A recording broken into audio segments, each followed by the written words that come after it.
Hello students, class 10th real number हम पढ़ रहे थे। आज हम उसका आगे का कंसेप्ट स्टार्ट करेंगे। अभी तक अपन फर्स्ट चैप्टर में रियल नंबर में क्लास 10th में एक्सरसाइज 1.1 और 1.2 कर चुके हैं। आज हम उसके आगे कंसेप्ट पढ़ने वाले हैं।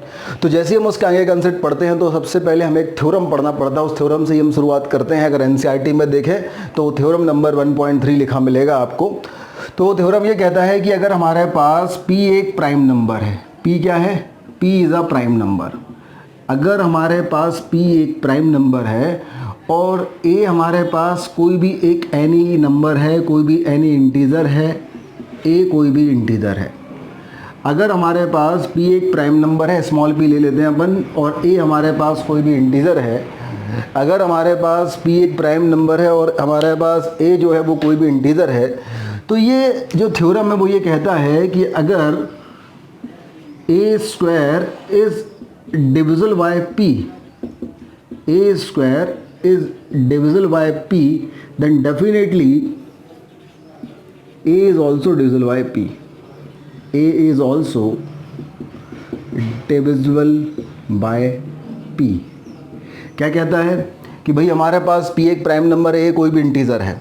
अगर a स्क्वायर p से डिवाइड होता है तो a भी p से डिवाइड होगा। बहुत ही आसान, कोई भी नंबर ले लो आप। जैसे मान लीजिए मैंने एक a नंबर लिया 12। अब मैंने a स्क्वायर जो ले लिया वो मैंने ले लिया 144। ठीक है, अब मुझे क्या करना है, एक प्राइम नंबर लेना, ध्यान रखना नंबर प्राइम लेना है। तो मान लीजिए मैंने एक प्राइम नंबर ले लिया 2 और मैंने कहा भैया जो a स्क्वायर है वो इज डिविजिबल बाय 2।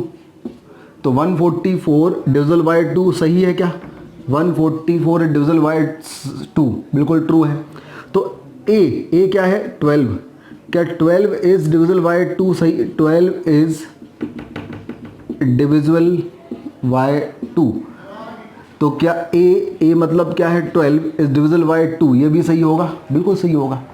भाई कोई भी आप नंबर ले लिया आपने a, तो a स्क्वायर अगर डिविजिबल बाय 2 है तो a भी डिविजिबल बाय 2 है। मतलब a स्क्वायर अगर किसी प्राइम नंबर से डिविजिबल है तो a भी उसी प्राइम नंबर से डिविजिबल होगा। अच्छा, बहुत ही सही चीज़ है यार, ये तो बहुत अच्छी चीज़ है ये तो।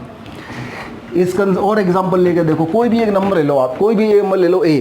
मान लीजिए मैंने एक नंबर ले लिया, ये मैंने ले लिया 2 × 3 × 5, ये हमारे पास एक नंबर था। a स्क्वायर की बात अगर हम करें तो ये हमारे पास हो गया 2 स्क्वायर 3 स्क्वायर एंड 5 स्क्वायर, ये स्क्वायर हो गया। अब a स्क्वायर डिविजिबल बाय होगा 2। ये जो साइन होता है, हालांकि इसका यूज़ अब एनसीईआरटी में होता नहीं है, इसका मतलब होता है is divisible bye, is divisible bye. लेकिन जो है आप डायरेक्ट पूरा लिखिएगा a square is divisible bye 2, ये पूरा आप सेंटेंस लिखिएगा, ये डंडा नहीं खींचना आप लोग। तो अगर a स्क्वायर डिविजिबल बाय 2 है तो क्या a भी डिविजिबल बाय 2 होगा? बिल्कुल सही बात है, जरूर होगा। a स्क्वायर डिविजिबल बाय 2 है तो a स्क्वायर में तो 2 स्क्वायर है ना, तो a में 2 आ जाएगा और a में 2 आएगा तो a 2 से डिवाइड होगा।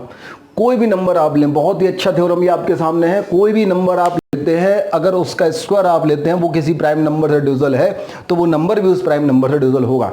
बहुत ही अच्छा थ्योरम होता है ये। इसका प्रूफ भी होता है लेकिन कोई काम का नहीं है, करवाना इसलिए नहीं करवा रहा हूँ मैं। अगर आप करना चाहो तो समझ लो भाई a हमारे पास कोई भी एक नंबर है। अब जब मैं इसको प्राइम फैक्टराइजेशन करूंगा, तो हमारे पास एक प्राइम नंबर, फिर मल्टीप्लाइड बाय दूसरा प्राइम नंबर, फिर मल्टीप्लाइड बाय तीसरा प्राइम नंबर, फिर मल्टीप्लाइड बाय चौथा प्राइम नंबर, ऐसा कुछ आएगा। अब अगर आप a स्क्वायर करोगे तो a स्क्वायर आएगा फर्स्ट प्राइम नंबर का स्क्वायर, सेकंड प्राइम नंबर का स्क्वायर, थर्ड प्राइम नंबर का स्क्वायर, फोर्थ प्राइम नंबर का स्क्वायर। तो अब a स्क्वायर कौन कौन से प्राइम नंबर से डिवाइड हो सकता है? a स्क्वायर या तो p1 से डिवाइड हो सकता है, या p2 से, या p3 से, या p4 से। तो अगर a स्क्वायर p1 से डिवाइड होगा तो a भी p1 से डिवाइड होगा। a स्क्वायर अगर p2 से डिवाइड होगा तो a भी p2 से डिवाइड होगा। a स्क्वायर अगर p3 से डिवाइड होगा तो a भी p3 से डिवाइड होगा। a स्क्वायर अगर p4 से डिवाइड होगा तो a भी p4 से डिवाइड होगा। तो ये इसका प्रूफ होता है। हालांकि इसका प्रूफ कोई काम का नहीं है, हमें कंसेप्ट समझना है। और कंसेप्ट ये है कि दुनिया का कोई भी नंबर है a, अगर a स्क्वायर किसी प्राइम नंबर से डिवाइड होता है तो a भी उसी प्राइम नंबर से डिवाइड होगा। If a square is divisible by p then a is also divisible by p। और ध्यान रखना ये डंडा आपको नहीं खींचना है एग्जाम में, आपको ये पूरा सेंटेंस लिखना है इज डिविजिबल बाय। इस डंडे का मतलब क्या होता है? Is divisible bye. तो ये कंसेप्ट भाई साहब थ्योरम नंबर 1.3 अपन ने बहुत प्यारे इस तरीके से सीखा है। इस चीज़ को अच्छे से याद रखें ताकि आगे की एक्सरसाइज उसी पे बेस्ड है। तो अपन ने क्या सीखा, एक बार और लगा दो भैया जयकारा। तो एक बार और हमने ये लगाया भैया कि जो ए स्क्वायर है अगर वो डिविजल बाय पी है तो ए भी डिविजल बाय पी होगा। अगर ए स्क्वायर किसी प्राइम नंबर से डिवाइड होता है तो ए भी उसी प्राइम नंबर से डिवाइड होगा। If a square divisible by p then a is also divisible by p where p is any prime number. अब इसका यूज़ क्या होता है? इसका यूज़ भाई साहब ये है कि अपन √2 is a prime number, √2 is a irrational number, √3 is a irrational number. Irrational number prove करने में इसका सबसे ज़्यादा यूज़ होता है। तो एक बढ़िया एग्जाम्पल के थ्रू अपन कहानी शुरू करते हैं। अगर हमसे बोला गया भाई साहब प्रूव करो √2 इज़ अ इरेशनल नंबर। अब क्लास 10th के बारे में मैं आपको बता दूं, क्लास 10th में इरेशनल प्रूफ करने वाला जो कॉन्सेप्ट है, इरेशनल प्रूफ करने वाले जो क्वेश्चंस हैं वो बहुत इंपॉर्टेंट है। मतलब ये मान के चलो कि लगभग एक क्वेश्चन आप नहीं आना है इसका, ऐसा माना जाता है। तो इसमें दो तरीके के क्वेश्चन होते हैं। एक तो सिंगल हमने से √2, √3, √7, √11 इनको हमें इरेशनल प्रूफ करना पड़ता है। और एक दो नंबर होते हैं 5 + √2, 7 - √7 और 6 + √3, 15 - √7 और 1 + √11 ऐसे क्वेश्चंस, और 2 √ 5, 5 √ 11 ऐसे क्वेश्चंस। तो भाई इसमें दो तरीके के क्वेश्चंस होते हैं। एक तो ये सिंगल हमारे पास ऐसे क्वेश्चन दिए रहते हैं, सिंगल एक रैशनल नंबर दिया है √2, √3, √7, √11 ये हमें रैशनल नंबर प्रूफ करने हैं। और दूसरा ये होता है एक रैशनल नंबर और एक इरेशनल नंबर का, ये एक रैशनल नंबर प्रूफ करने एक तरीका, सिंगल इरेशनल नंबर हमें दिए एक क्वेश्चन, तो ये होता है एक टाइप। दूसरा टाइप इनमें ऐसा होता है कि एक रैशनल नंबर और एक इरेशनल नंबर का या तो सम दिया है या सब्ट्रैक्ट दिया है या मल्टीप्लाइड दिया है, डिवाइड दिया है। डिवाइड भी दे सकते हैं, 2/√5 दे सकते हैं, √11/7 दे सकते हैं। तो ये क्या है, एक रैशनल है एक इरेशनल है, दोनों का सम दिया। एक रैशनल है एक इरेशनल है, दोनों का डिफरेंस दिया। एक रैशनल एक इरेशनल मल्टीप्लाइड दिया, एक रैशनल एक इरेशनल उनका डिवाइड दिया। तो इसमें हमारे पास जो क्लास 10th है, जो एक्सरसाइज 1.3 में हम करने वाले हैं, उसमें दो तरीके के क्वेश्चन हमें करने हैं। एक तो हमारे पास ये वाले क्वेश्चंस होते हैं और एक हमारे पास ये वाले क्वेश्चंस होते हैं। ये ज्ञान आपको इसलिए बांटा जा रहा है क्योंकि ये क्वेश्चन देखने में आसान लग रहा है लेकिन ये क्वेश्चन थोड़े टफ होते हैं, और ये क्वेश्चन देखने में टफ लग रहा है तो ये आसान होता है। उल्टा होता है भाई साहब।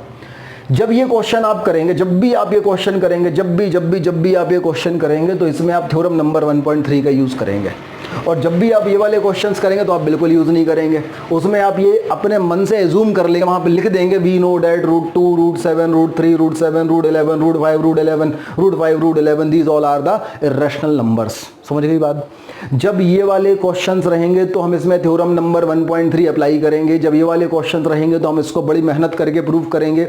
लेकिन जब ये वाले क्वेश्चंस रहेंगे तो ये आसान रहेंगे क्योंकि इन क्वेश्चंस में अपन एक बहुत प्यारी सी लाइन लिखेंगे कि we know that √2 is an irrational number, साथ खत्म। We know that √7 is a irrational number. ये एक लाइन आपका ये क्वेश्चन बहुत आसान कर देगा।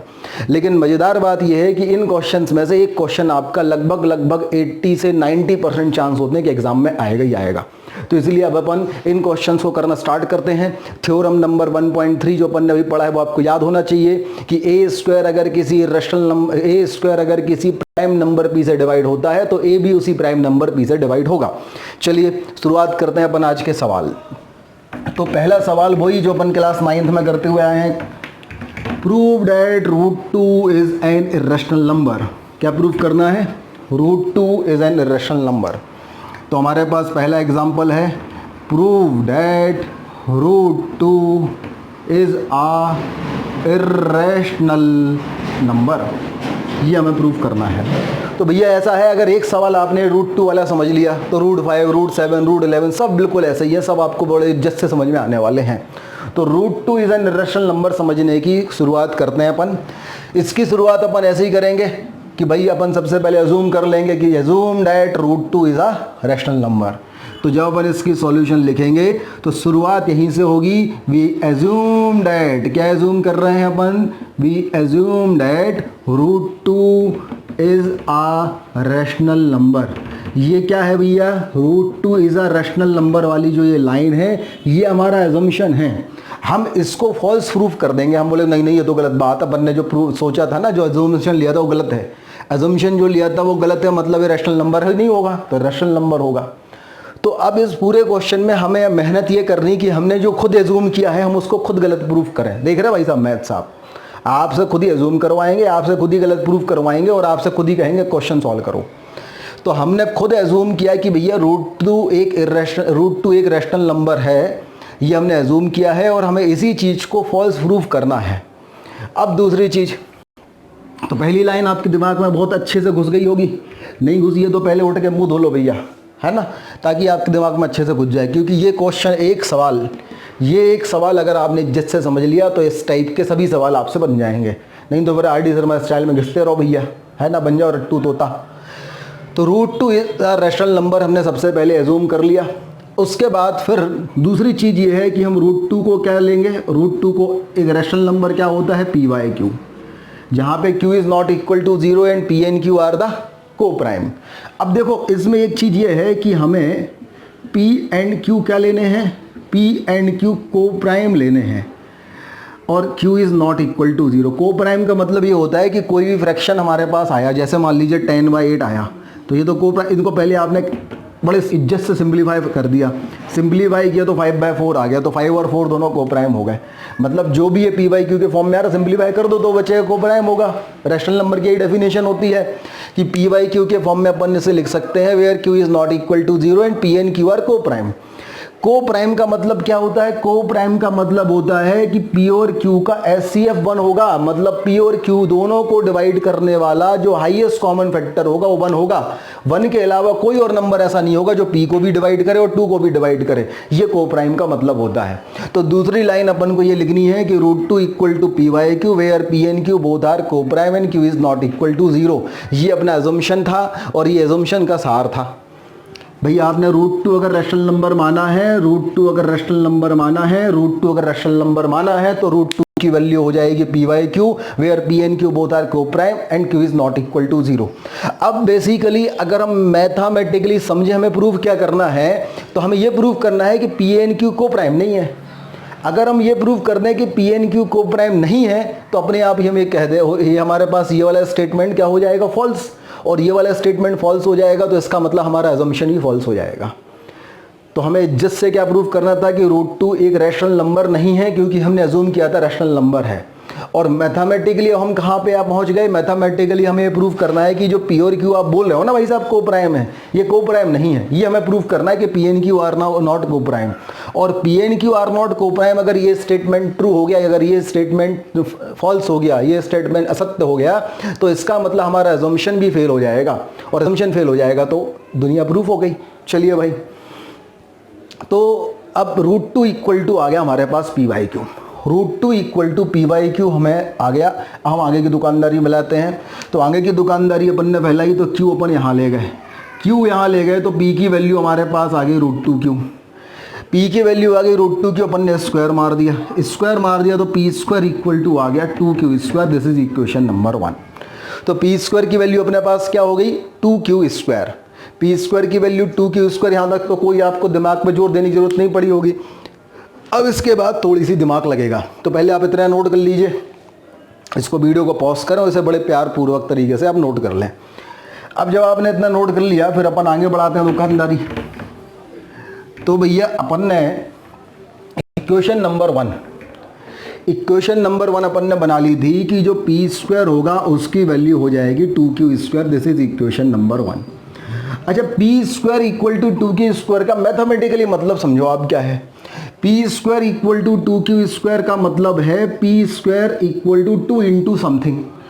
2 इंटू समथिंग मतलब क्या है, मल्टीपल ऑफ 2।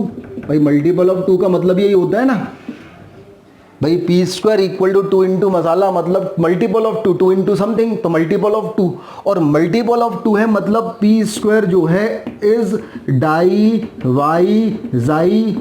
डिविजल बाय 2। भाई अगर p² मल्टीपल ऑफ 2 है तो p² डिविजल बाय 2 होगा। और अब यहाँ पे लग गया भाई साहब थ्योरम नंबर 1.3। थ्योरम नंबर 1.3 क्या कहता है, अगर p² डिविजल बाय 2 होता है तो p भी डिविजल बाय 2 होगा। अगर if p² is divisible by 2 then p is also divisible by 2।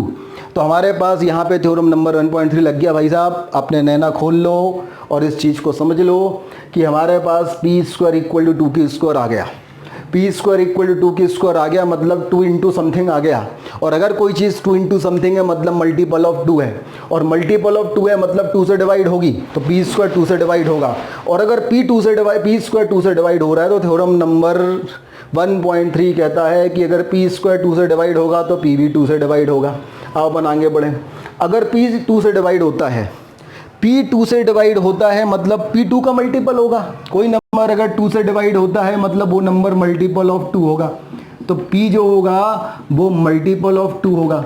P अगर मल्टीपल ऑफ 2 होगा तो पी की वैल्यू 2 इंटू समथिंग होगी, हमने 2 इंटू के ले लिया। और पी इक्वल टू अगर 2k आ गया तो पी स्क्वायर की जो वैल्यू है वो क्या हो जाएगी 4k square. This is equation number 2। सही बात है। अच्छा, ये जो है पी स्क्वायर डिविजल बाय 2, इसको अपने डब्बे में बंद कर दिया अभी। तो पी स्क्वायर इक्वल टू हमारे पास क्या आ गया 4k स्क्वायर। इक्वेशन नंबर 2 क्या हुआ, कैसे हुआ, समझ में आया भैया। p is divisible by 2, p is divisible by 2 है मतलब p इज मल्टीपल ऑफ 2 है। p इज मल्टीपल ऑफ 2 है मतलब p equal to 2 into something है, तो हमने p इक्वल टू 2 इंटू के ले लिया, तो p square equal to 4k square ले लिया, और ये इक्वेशन नंबर 2 मान ली।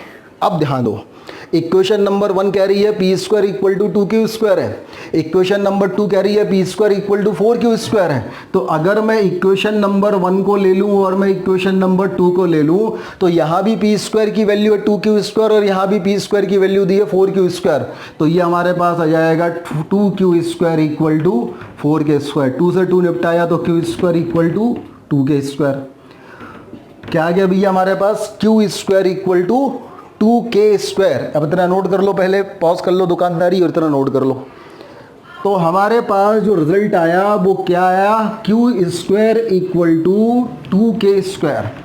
हमारे पास जो रिजल्ट आया वो क्या आया, q square equal to 2k square, मतलब q square equal to 2 into something, q square equal to 2 into something मतलब q square is divisible by 2, q square is divisible by 2। अब थ्योरम नंबर 1.3 फिर लग गया, अगर q स्क्वायर डिविजल बाय 2 है तो q is also क्या हो जाएगा भैया, डिविजल बाय 2। अब देखो भैया, एक ये वाला रिजल्ट और एक ये वाला रिजल्ट, ये कह रहा है p इज डिविजल बाय 2 और ये कह रहा है q इज डिविजल बाय 2, मतलब p और q दोनों 2 से डिवाइड होंगे, और जब p और q दोनों 2 से डिवाइड होंगे तो इनका HCF क्या होगा, 2 होगा, 1 नहीं होगा। और जब इनका HCF 2 होगा तो ये कोप्राइम नहीं होंगे। एक बार और सुन लो क्या कहा मैंने भाई, q square equal to 2k square आया मतलब q स्क्वायर 2 से डिवाइड होगा, और जब q स्क्वायर 2 से डिवाइड होगा तो थ्योरम नंबर 1.3 कहता है q भी 2 से डिवाइड होगा।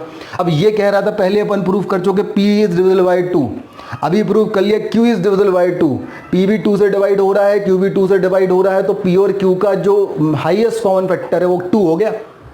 भाई p और q दोनों 2 से डिवाइड हो रहे तो कोप्राइम नहीं होंगे, कोप्राइम तो जब होंगे जब केवल 1 से डिवाइड होंगे, लेकिन दोनों 2 से डिवाइड हो रहे हैं मतलब ये कोप्राइम नहीं रहे, ये कोप्राइम नहीं रहे मतलब p और q are not coprime, so our assumption is fail, hence root 2 is an irrational number. तथास्तु, एक बार की दुकानदारी लिखना जरूर है।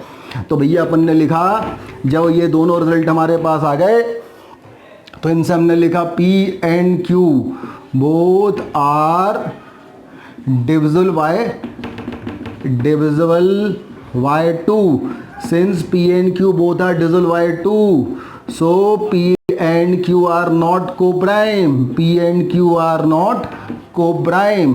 और जब p और q दोनों co-prime नहीं है तो our statement is, our assumption is fail, our assumption is fail, और हमारा assumption फेल है, सो भैया क्या हो गया, सो मुर्गा कहता है, हेंस कहता है root 2 is a irrational number, hence proved. तो ऐसे ये प्रूफ करते हैं भैया रूट 2 इरेशनल नंबर को, और अगर रूट 2 इरेशनल नंबर आपके प्रूफ हो गए तो आप रूट 3 इरेशनल नंबर भी सेम ऐसे प्रूफ करोगे, रूट 5 इरेशनल नंबर भी ऐसे ही प्रूफ करोगे, रूट 11 इरेशनल नंबर भी ऐसे ही प्रूफ करोगे। तो ये चीज़ आपको समझना है। ये एग्जाम्पल भैया बार बार देखो, पलट के देखो, उलट पलट के देखो, आँख खोल के देखो, मुँह खोल के देखो, मुँह धो के देखो। ये अगर आपको समझ में आ गया तो आपने एक टाइप के क्वेश्चन समझ लिए। चलिए तो यहाँ तक नोट कर लीजिए और एक बार और से आराम से इसको रिवाइज कर लीजिए, फिर अपन आगे का पढ़ते हैं।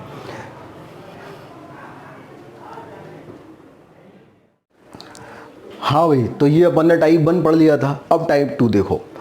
टाइप 2 में ये आपके पास एक एग्जांपल अपने पास है कि prove that 5 minus under root 3 is a irrational number. अब ये हमें प्रूव करना है कि प्रूव करो 5 माइनस रूट 3 एक इर्रेशनल नंबर है। प्रूव करो 5 माइनस रूट 3 एक इर्रेशनल नंबर है। भैया बहुत ही निश्चित स्टेप हैं, बहुत ही फिक्स छोटे छोटे स्टेप हैं। अगर आपने समझ लिया तो इसमें भी आपका एक क्वेश्चन समझोगे सभी हो जाएंगे, कोई दिक्कत नहीं है। तो इसलिए समझने की कर लो आप कोशिश, थोड़ी सा ध्यान दे लो। यहाँ पे आपने दे लिया तो अभी 2-3 नंबर यहीं कमा लोगे बैठे बैठे आप। भैया हमारे पास 5 माइनस रूट 3 एक रेशनल नंबर है। जब अपन इस कहानी की शुरुआत करते हैं तो शुरुआत अपन वही उल्टा बोल के करते हैं। देखो मैथ्स आपको उल्टा बोलना सिखा रहा है। बोला भैया प्रूव करा तो उल्टा बोल दो, नहीं है तो रैशनल है, कर लो क्या कर रहा है। अब खुद ही प्रूव कर दो कि नहीं यार हम तो जो प्रूव किए थे, हम जो सोचे थे वो तो गलत हो गया, तो मतलब ये रैशनल नहीं था, ये रैशनल हो गया है। चलो देखते हैं। तो सबसे पहले अपन ने खुद ही यहाँ पे एज्यूम कर लिया। हमने कहा भैया assume that 5 minus root 3 is a rational number. 5 minus root 3 क्या हो गया, एक रैशनल नंबर हो गया। और अगर 5 माइनस, ये तो अजम्पशन था। अब मैथ्स क्या कहती है, अब मैथ्स कहता है अच्छा 5 माइनस रूट 3 रैशनल नंबर है, तो क्या इसका मतलब ये है कि 5 माइनस रूट 3 की वैल्यू पी वाई क्यू के फॉर्म की होगी, where p and q are the coprime. तो को प्राइम मतलब ऐसे इंटीजर जिनका एचसीएफ 1 होता है, ये अपन को पता होना चाहिए। P and Q are the coprime and Q is not equal to 0। तो भैया अपन ने एज्यूम किया कि 5 माइनस रूट 3 एक रैशनल नंबर होगा।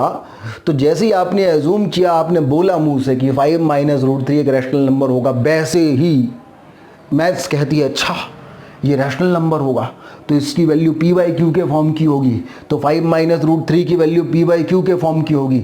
ठीक है, अगर ऐसी होगी तो रूट 3 की वैल्यू निकालो। तो रूट 3 की वैल्यू हो जाएगी 5 माइनस पी बाई क्यू। तो और सिंप्लीफाई कर दो तो ये हो जाएगी 5q minus P by Q. ये आ गया इक्वेशन नंबर 1। देखो भैया क्या है, ये क्वेश्चन कुछ ज़्यादा ही आसान है, इसलिए इसको देख लो। ऐसा ना हो कि आप सोचो कि हाँ समझ में आ रहा है उतना ख़त्म हो जाए तो अरे इतनी जल्दी ख़त्म हो गया, मज़ा ही नहीं आया। क्योंकि इसमें कुछ विकराल ही आसान सवाल है, देखने में ऐसा लगता हो ये क्या पूछ लिया 5 माइनस रूट 3, रूट 3 में तो तोते उड़ गए थे, 5 माइनस रूट 3 आ गया। लेकिन है बहुत आसान, इसलिए उसको ध्यान दे लो भैया।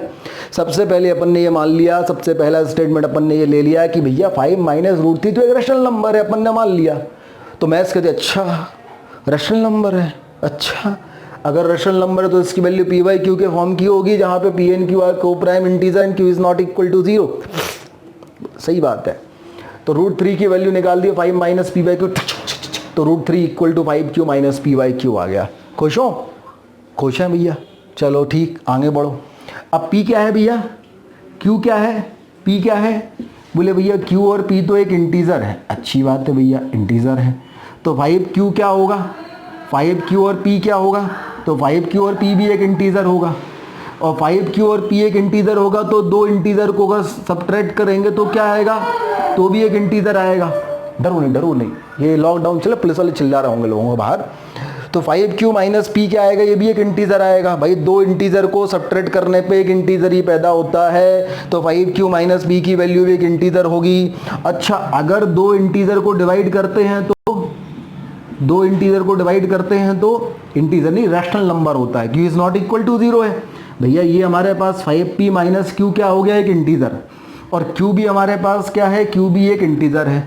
ये दोनों एक इंटीजर है, q is not equal to 0। तो 5q minus P upon q जो है वो इंटीजर अपॉन इंटीजर हो गया, और नीचे वाला इंटीजर नॉट इक्वल टू 0 है। तो ये हमारे पास क्या हो गया, रैशनल नंबर। ये हमारे पास क्या हो गया, रैशनल नंबर। ये इक्वेशन नंबर 2 हो गई। ये समझ में आया भैया? देखो ये थोड़ा सा अपन ने इज्जत से लिखा है, इतने विकराल इज्जत से नहीं भी लिखोगे तो चल जाएगा, लेकिन अपन लिखेंगे ठीक है, ताकि गलती ना करो, ताकि दिमाग में सेट रहे करना क्या था।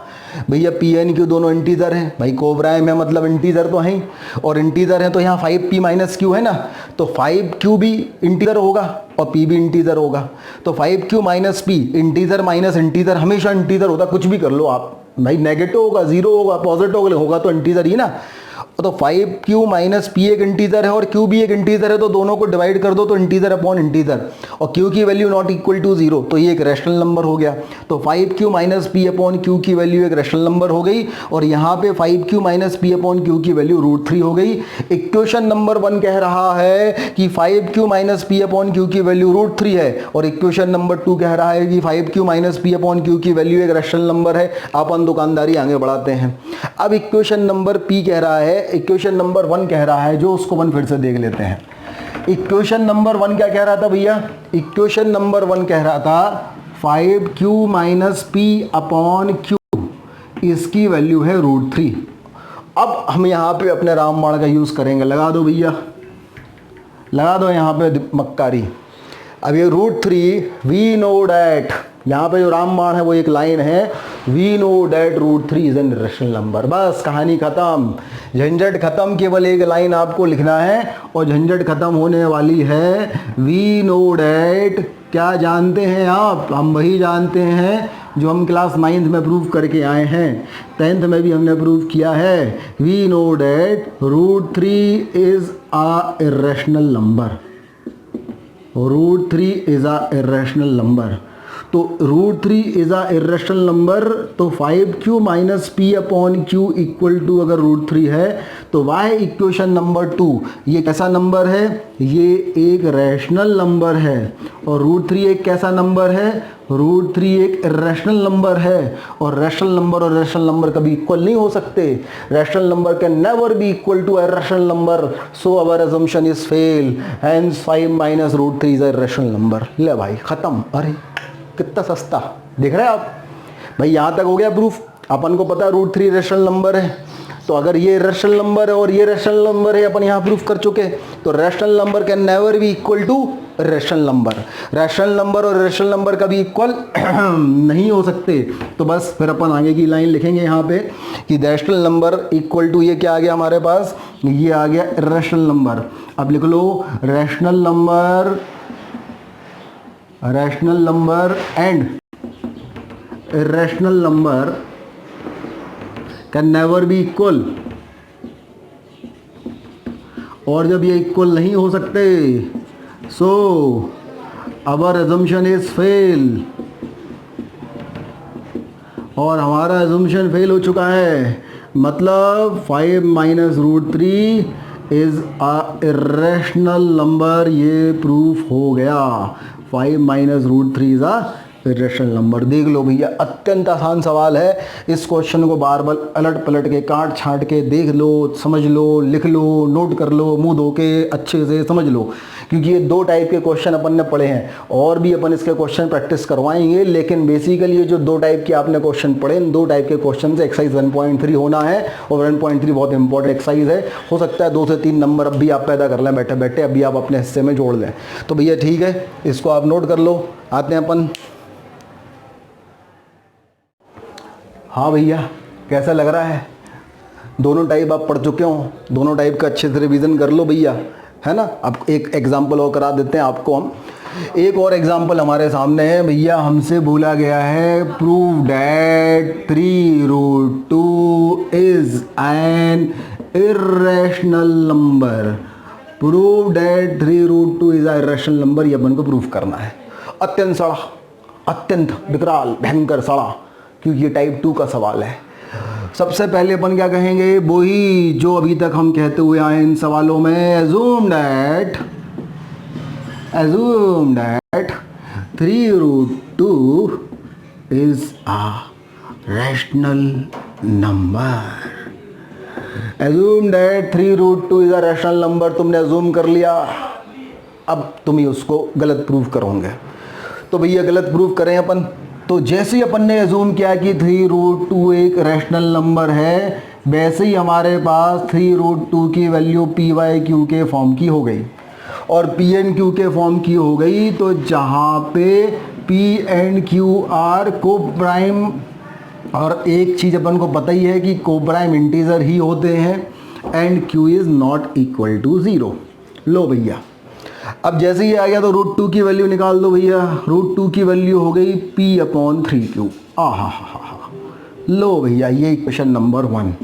अब जरा साइड में लिखो, लिखो भैया p क्या है, p तो एक इंटीजर है, और q क्या है, या ऐसा लिख लो p बाई q क्या है, p बाई q तो एक रैशनल नंबर है। तो अगर मैं p by q divided by 3 लिखता हूँ तो वो क्या होगा, वो भी एक रैशनल नंबर होगा, क्योंकि 3 एक इंटीजर था या रैशनल नंबर था। दो रैशनल नंबर को डिवाइड करते हैं तो क्या होता है, एक रैशनल नंबर आता है। तो p/3q क्या हो गया, p/3q एक रैशनल नंबर हो गया। भावनाएं समझ में आई। इंटीजर मान के भी कर सकते हो, p एक इंटीजर, 3 एक इंटीजर, q एक इंटीजर, तो 3q भी एक इंटीजर, इंटीजर अपॉन इंटीजर क्या हो जाएगा हमारे पास, एक रैशनल नंबर हो जाएगा। ऐसे भी कर सकते हो, ऐसे कर दो भाई। हमारे पास p, q और 3 तीनों के तीनों कैसे हैं, एक इंटीजर है, where q is not equal to 0। तो 3q और p दोनों कैसे होंगे, दोनों एक इंटीजर होंगे। तो p/3q क्या होगा, p/3q जो है वो एक रैशनल नंबर होगा।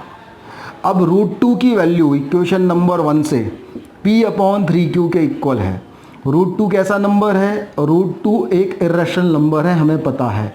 और ये कैसा नंबर है, एक रैशनल नंबर हमें पता है। ज़्यादा सस्ता लग रहा है, लिखना पड़ेगा भैया, लिखना पड़ेगा। यहाँ तक आ गया आपका, मैं लिख के बता दूँ। यहाँ तक आ गया कि भैया p, q, 3 तीनों इंटीजर है, where q is not equal to 0। तो 3q भी एक इंटीजर होगा, क्योंकि दो इंटीजर को मल्टीप्लाई होंगे तो इंटीजर ही आएगा, और p भी एक इंटीजर हो गया।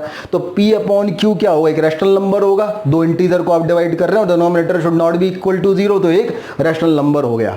तो यहाँ से हमारे पास आ गया p/3q is a rational number. ये हमारे पास इक्वेशन नंबर 2 आ गया।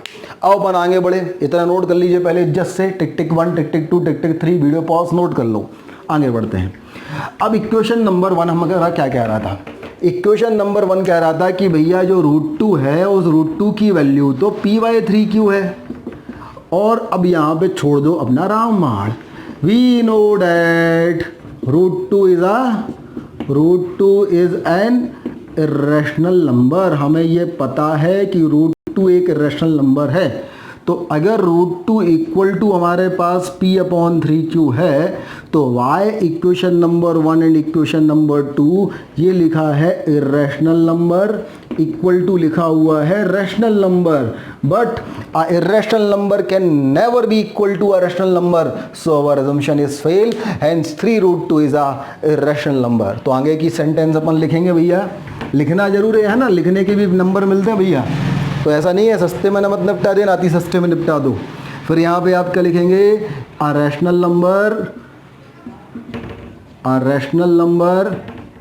can never be equal to an irrational number, so our assumption is fail,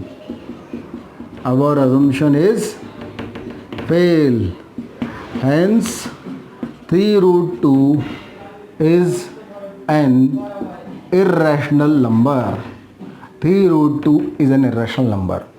तो इस तरीके से भैया अपन ये रैशनल नंबर और रैशनल नंबर में खेलते हैं। अब इतना खेलने के बाद मैं आपको बता दूं कि आपने एक बहुत अच्छी सी चीज़ सॉल्व कर ली है, पूरी सॉल्व कर ली है। अब आप एनसीईआरटी की एक्सरसाइज 1.3 पहले इसको नोट कर लो, वीडियो पॉज कर लो, टिक टिक 1 2 3 नोट कर लिया आपने। अब आगे बढ़ते हैं। अब भैया ऐसा है, इतना करने के बाद आप एनसीईआरटी की एक्सरसाइज 3 कौन सा 1.3 ये आप कंप्लीट कर सकते हो। तो एक्सरसाइज 1.3 आप कंप्लीट कर लीजिएगा। मेरे ख्याल से डाउट नहीं आना चाहिए, लेकिन अगर डाउट आते हैं तो जो अपनी जूम वाली आईडी आप सभी लोगों के पास है, उसमें अपनी मैं लाइव डाउट सॉल्विंग क्लास लूँगा, उसमें आके आप डाउट सॉल्विंग कर लीजिएगा। ठीक है, जिनके पास जूम की आईडी नहीं है वो मुझे मेरे व्हाट्सअप नंबर पे कॉल करें, व्हाट्सअप करें 8962267261। इस पर मुझे मैसेज करें अपना नाम और लोकेशन, तो मैं आपको अपनी जूम आईडी सेंड कर दूंगा। हमारे जो डाउट सॉल्विंग क्लासेस होती हैं वो लाइव होती हैं, तो उसमें आप जो है लाइव आके आप अपने डाउट्स क्लियर कर सकते हैं यहाँ तक के। चलिए तब तक के लिए मिलते हैं, धन्यवाद।